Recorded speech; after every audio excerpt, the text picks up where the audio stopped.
السلام علیکم ورحمۃ اللہ۔ یہ بڑی پیاری اور مختصر پوسٹ کسی نے بنائی ہے کہ جب تک تم ڈرتے رہو گے تمہاری زندگی کے فیصلے کوئی اور کرتا رہے گا۔ یہ جو ڈر اور خوف انسان کو ہوتا ہے یہ بھی گویا بت کی شکل اختیار کر لیتا ہے۔ ڈر اور خوف کا بت اللہ کے علاوہ دوسروں سے ڈرنا، دوسروں سے خوف کھانا اور یہ سمجھنا کہ یہ ہماری قسمتوں کو بگاڑ دیں گے، یہ ہمیں کچھ نواز دیں گے، یہ بھی ایک خوف و ہراس کی سی کیفیت، اور اس طرح ڈرنا جس طرح اللہ سے ڈرنا چاہیے۔ تو یہ جو کلمہ ہے نا اس بت کو توڑ دیتا ہے، لا الہ الا اللہ محمد رسول اللہ۔ دیکھیے جب یہ غلاموں نے پڑھا، غلام سے زیادہ کون ڈرنے والا ہوتا ہے؟ اپنے آقا سے ڈرنے والا، معاشرے سے ڈرنے والا۔ لیکن جب یہ کلمہ سمجھ آ گیا بلال رضی اللہ تعالیٰ عنہ کی، تو کوئی دنیا کی طاقت پھر ان کو ڈرا نہیں سکی ہے، دھمکا نہیں سکی ہے۔ وہ تو خیر مرد تھے۔ سمیہ رضی اللہ تعالیٰ کے بارے میں آتا ہے کہ یہ لونڈی تھی، اور اس کے بعد ان کو جب بہت زیادہ اذیتیں دی گئیں اور پاس جا کے مورتی رکھی گئی، بت رکھا گیا اور کہا گیا کہ ایک تو کچھ اچھا کلمہ اس کے لیے کہہ دو، تو اس نے آگے سے تھوک دیا اس کے منہ کے اوپر۔ تو یہ ہوتا ہے کہ بے خوف کر دیتا ہے یہ کلمہ، یقین کیجئے۔ اور یہی وہ چیز ہوتی ہے کہ انسانوں کی غلامی سے آزاد کرتی ہے۔ پھر دیکھیے نبی علیہ السلام نے فرمایا ہلاک عبد الدینار، دینار کا بندہ مارا جائے، دینار کا بندہ، یعنی پیسہ ملتا رہے جب تک تو بالکل ٹھیک رہتا ہے، اسلام کی تعریفیں بھی کرے گا اور بڑا بڑھ چڑھ کر اسلام کا خدمت گزار اور جہاد کرنے والا اور نہ جانے کیا کیا ارادے ظاہر کرنے والا، شہادت کا شوقین آپ کو نظر آئے گا۔ لیکن جیسا اس کو پیسہ دینا بند کر دیں تو اس کے بعد وہ ایسا منہ پھیرے گا، ایسا نظریں چرائے گا جیسے کبھی کوئی واقفیت تھی نہیں، اور پیسے کی طرف جھک جائے گا۔ سیاسی ماحول میں اس کو یہ لوٹا کرسی کہتے ہیں کہ جدھر سے پیسہ دیکھتا ہے لوٹے کا منہ خود ادھر پھر جاتا ہے۔ لیکن جو مومن ہوتے ہیں، مخلص مومن ہوتے ہیں، وہ ایمان کے اوپر اکٹھے ہوتے ہیں۔ ایمان کے مقابلے میں ان کو پوری دنیا کی دولت جو ہے وہ ہیچ نظر آتی ہے، ان کو خریدا نہیں جا سکتا، ان کو دبایا نہیں جا سکتا، ان کو رشوت نہیں دی جا سکتی، کیونکہ ایمان کے وہ قدردان ہوتے ہیں، اللہ کے اس منصوبے کو سمجھ جاتے ہیں کہ وہ ہمارا مالک ہے، خالق ہے، جس کو چاہتا ہے زیادہ دیتا ہے، جس کو چاہتا ہے نفع تولا دیتا ہے، اور جس کو چاہتا ہے وہ کم دیتا ہے، جس سے چاہتا ہے حکومت چھین لیتا ہے، اور جس کو چاہتا ہے حکومت دے دیتا ہے۔ پھر اللہ تعالیٰ کی ایک سنت ہے کہ اللہ تعالیٰ نے کبھی اس قوم کی حالت نہیں بدلی ہے جس کو اپنی حالت کے بدلی کرنے کا خود خیال نہ ہو۔ یعنی اگر اچھی حالت میں ہے تو کبھی اس کی حالت بری نہیں ہوگی جب تک وہ ناشکری نہ کرے اور اپنی حالت کو خود ہی تبدیل نہ کرے۔ اللہ تعالیٰ نہیں کرتا ہے، شکر گزاری کرو گے تو اللہ تعالیٰ مزید نوازے گا۔ اسی طرح اگر کوئی پستیوں کے اندر ہے، غلامی کے اندر ہے اور غربت کے اندر ہے، جکڑی ہوئی قوم ہے، تو وہ کبھی اس سے نہیں نکالی جائے گی جب تک وہ اس سے نکلنے کے لیے خود کوشش نہیں کرے گی اور پلاننگ نہیں کرے گی۔ اسی طریقے سے دین اسلام کا غلبہ یہ گھر بیٹھے بیٹھے نہیں ہو جائے گا کہ آپ اپنے گھر بیٹھے رہیں بس نماز روزہ کرتے رہیں، تو وہ آپ کا انفرادی ایک عمل ہے۔ دین اسلام کبھی غالب نہیں آئے گا۔ دین اسلام غالب آئے گا جب آپ پلاننگ کے ذریعے اللہ کی اس دعوت کو پھیلائیں گے اور اس کے اوپر جم جائیں گے اور نبی علیہ السلام کا طریقہ اختیار کریں گے، صحابہ اکرام کا طریقہ اختیار کریں گے، تو آپ دیکھیں گے کس طرح اللہ تعالیٰ کی رہنمائی آئے گی، ماحول بنتا جائے گا، ایسے ایسے لوگ آپ کے ساتھی بنیں گے کہ آپ کا وہم و گمان بھی ادھر نہیں گیا ہوگا۔ ایسی ایسی جگہ سے اللہ تعالیٰ آپ کے رزق کا انتظام کرے گا، وسائل کا انتظام کرے گا، اسباب کا انتظام کرے گا کہ آپ کا وہم و گمان بھی وہاں کہیں نہیں گیا ہوگا۔ اللہ تعالیٰ اس طرح قدرت رکھتا ہے۔ لہٰذا یہ جو توحید کی دعوت اٹھی ہے اس ملک سے، اپنے ملک سے، یہ بہت ہی اللہ کی رحمت اور شفقت کی وجہ سے اٹھی ہے، اور پوری طرح اسی انداز سے اٹھی ہے جس طرح مکے میں اٹھی تھی، جس طرح ہر دور کے انبیاء نے توحید کی طرف اور اس نقطے سے وہ ہٹتے نہیں تھے۔ اللہ تعالیٰ نے غیر نبیوں کے ذریعے اپنی قدرت دکھائی کہ غیر انبیاء کے ذریعے وہی دعوت اٹھا دی، اور اس سے پہلے بھی مالک اٹھاتا رہا۔ سابقہ کا واقعہ دیکھیے، غیر نبی ہیں لیکن کس طرح توحید کی پہچان گئے ہیں اور پوری قوم کے اوپر انگلی رکھی ہے کہ ہماری پوری قوم کو کیا ہو گیا ہے، ان سرفروں کو کیا ہو گیا ہے، بادشاہ سلامت کو کیا ہو گیا ہے، اس کے وزیروں اور مشیروں کو کیا ہو گیا ہے،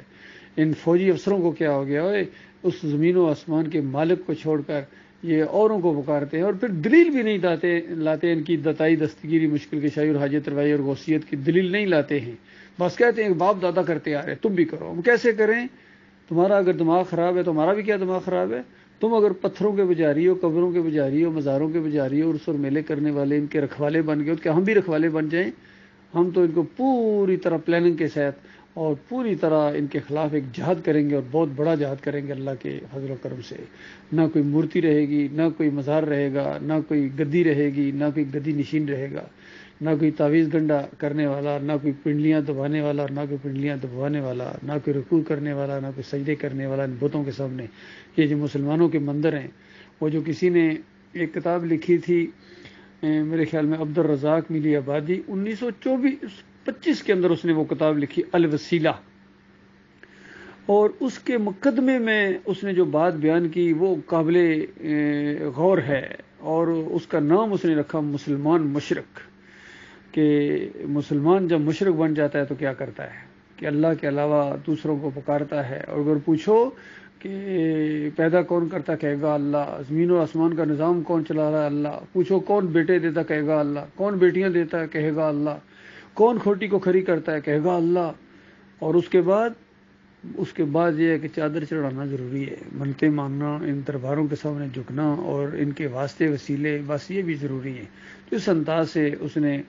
یہ مضمون لکھا، اور یہ بھی بات لائے کہ دیکھو اللہ کی کتاب اور نبی علیہ السلام کی صحیح حدیث کے مقابلے میں یہ عبد القادر جیلانی کی بنیاد الطالبین کو پیش کرتے ہیں، فیض یزدانی کو پیش کرتے ہیں، اور اللہ کی کتاب کے مقابلے میں کشف المحجوب کو پیش کرتے ہیں، اللہ کی کتاب کے مقابلے میں شاہ ولی اللہ کے انفاس العارفین اور اجمیری کے ملفوظات کو پیش کیا جاتا ہے۔ اور اس کے بعد ساتھ اس نے یہ لکھ دیا جس سے ہم اتفاق نہیں کرتے، صرف ایک اس نقطے سے ہم اتفاق نہیں کرتے، یہی ڈاکٹر عثمانی رحمۃ اللہ علیہ نے جب پہلی دفعہ اس کو شائع کرایا تو نیچے فٹ نوٹ لکھ دیا کہ مصنف کی صرف اس بات سے ہم اتفاق نہیں کرتے ہیں، باقی ساری باتیں اس کی ٹھیک ہیں۔ اور وہ بات یہ تھی کہ انہوں نے لکھ دیا کہ حالانکہ ان حضرات نے، یعنی ان صوفیوں نے، عبد القادر جیلانی، محی الدین چشتی، علی اجویری، مجدد الفسانی اور شاہ ولی اللہ کے خاندان نے کبھی بھی شرک کو جو ہے جائز نہیں رکھا ہے، تو یہ بات ہم اس کی نہیں مانتے ہیں، کیونکہ انہوں نے اپنے کتابیں شرک اور کفر سے بھر دی۔ یہ تو عقیدت کے ساتھ کوئی بندہ کہہ دیتا ہے کہ انہوں نے کبھی شرک کی تعلیم نہیں دی، وہ خود یہ چڑھانے والے تھے، عرس اور میلے کرنے والے تھے۔ محی الدین چشتی کہتے ہیں کہ مجھے جب کبھی کوئی مشکل مصیبت آتی تھی، میں علی اجویری یہ باٹی والے کی دربار کے اوپر آ کے میں چلا کرتا تھا، ہر مشکل میری حل ہو جاتی تھی، صرف آخری مرتبہ وہ مشکل حل نہیں ہوئی ہے تو یہ شعر گنگناتے ہوئے وہاں سے نکلے کہ گنج بخش فیض عالم، مظہر نور خدا، ناقصانہ پیر کامل، کاملانہ رہنما۔ یہ ایسا مشرکانہ اور کافرانہ شعر جو اتنے بڑے بورڈ کے اوپر پورے مزار کے اوپر لکھا ہوا ہے تاکہ 6 میل سے بھی وہ نظر آئے، کیونکہ جب قوم مشرک بن گئی ہے وہاں جا کے دیکھو اللہ کے بندوں غور کرو، یہ وہ قوم تھی جو توحید کے نام پر اٹھی تھی، دیگیں چڑھائی جا رہی ہیں، دمالیں ڈالی جا رہی ہیں، بینڈ باجے اور ہر جگہ ڈھول ڈھمکے، اور بڑے بڑے وزیر اور مشیر اور بادشاہ اور جنرل اور کرنل آ کے ماتھا ٹیک دیتے ہیں۔ بتاؤ یہ اسلام ہے؟ یہ توحید ہے؟ ہمارے prime minister, ex prime minister بھی جا کے مزار کے اوپر جا کے سجدہ کیا ہے، اور کہتے ہیں یہ سجدہ نہیں ہے، یہ تو میں نے عقیدت کے ساتھ بوسہ دیا ہے۔ اچھا بتاؤ بوسہ دیا جا سکتا ہے چوکھٹ کو بغیر سجدے کے؟ بالکل اسی طرح جس طرح جب تک سازش نہیں ہوتی ہے مداخلت نہیں کی جاتی ہے، پہلے سازش ہوتی ہے پھر مداخلت ہوتی ہے، اسی طرح پہلے سجدہ ہوتا ہے پھر وہاں بوسہ دیا جاتا ہے۔ تو یہ سجدے، یہ غیر اللہ کی پکاریں، یہ 11ویں، یہ 12ویں، یہ محرم کی سبیلیں، یہ گھوڑے کی پوجا، یہ گائے کی پوجا، یہ سب بیوقوفی ہے، جہالت ہے، شرک ہے، اللہ کے ساتھ، اپنے مالک کے ساتھ غداری ہے، یقین کیجئے۔ اور اس نے سزا ایسی خوفناک رکھی ہوئی ہے کہ جس کے تصور سے بھی رونگٹے کھڑے ہو جاتے ہیں جب تم اس جہنم کی آگ کے اندر جاؤ گے، جس کے مقابلے میں یہ سورج جیسی بڑی مخلوق ہو، یہ معمولی نظر آئے آپ کو، اتنی بڑی خوفناک جہنم ہے اللہ تعالیٰ نے پہلے سے بنا کے رکھی ہوئی ہے۔ وہاں خون اور پیپ کی وادیاں ہیں، وہاں زنجیروں کے اندر جکڑ کے گلے میں توق ڈال کے ان کو کبھی ایک وادی میں گھسیٹا جائے گا، اور وہاں کے پہاڑ تصور نہیں کر سکتے وہاں اندر کیسی وادیاں ہیں، پہاڑ ہیں جن کے اوپر چڑھایا جائے، سعود پہاڑ کے اوپر چڑھایا جائے گا ان کافروں مشرکوں اور منافقوں کو، پھر وہاں سے پھینکا جائے گا، اور ایسی ایسی اندر وہ ہے کھائیاں ہیں اس کے اندر کہ 70 سال لگے ہیں، اوپر سے ایک پتھر پھینکا گیا، 70 سال کے بعد اس کی تہہ میں پہنچا۔ اللہ کے بندوں کو غور کرو، اس کے اندر انسانوں کو ڈالا جائے گا اور جنوں کو ڈالا جائے گا، جو اللہ کے ساتھ شرک کرنے والے، چادریں چڑھانے والے، عرس اور میلے کرنے والے اور کافر اور مشرک ہو گئے تھے، اور جمہوریت کا مشرکانہ ہر چیز ان کو پسند تھی، لیکن نہیں ان کو پسند تھی اور نہیں اعتبار تھا تو اپنے مالک اور خالق کے اوپر اعتبار نہیں تھا۔ گالیاں دینے کے لیے ان کو اللہ اور اللہ کے رسول کے علاوہ کوئی نہیں ملا بے ایمانوں کو۔ شرک اللہ کو گالی ہے، اللہ کو گالی دینے کے بعد اگر آپ یہ سمجھیں کہ اللہ نے تمہارے لیے جنت الفردوس تیار کر کے رکھی ہوئی ہے تو یہ تمہاری خام خیالی ہے۔ نکلو ان فرقوں سے اللہ کے بندو، بریلویت سے نکلو، دیوبندیت سے نکلو، اہل حدیثیت سے نکلو، چکڑالویت اور سہروردیت اور نقشبندیت اور چشتیت اور قادریت، یہ سارے مشرکانہ انداز ہیں، یقین کرو۔ نکلو ان سے، جمہوریت اس سے بھی نکلو، یہ بھی مشرکانہ نظام ہے۔ توحید کی طرف آؤ، ایمان خالص کی طرف آؤ۔ اللہ تمہارا حامی و ناصر اور میرا بھی۔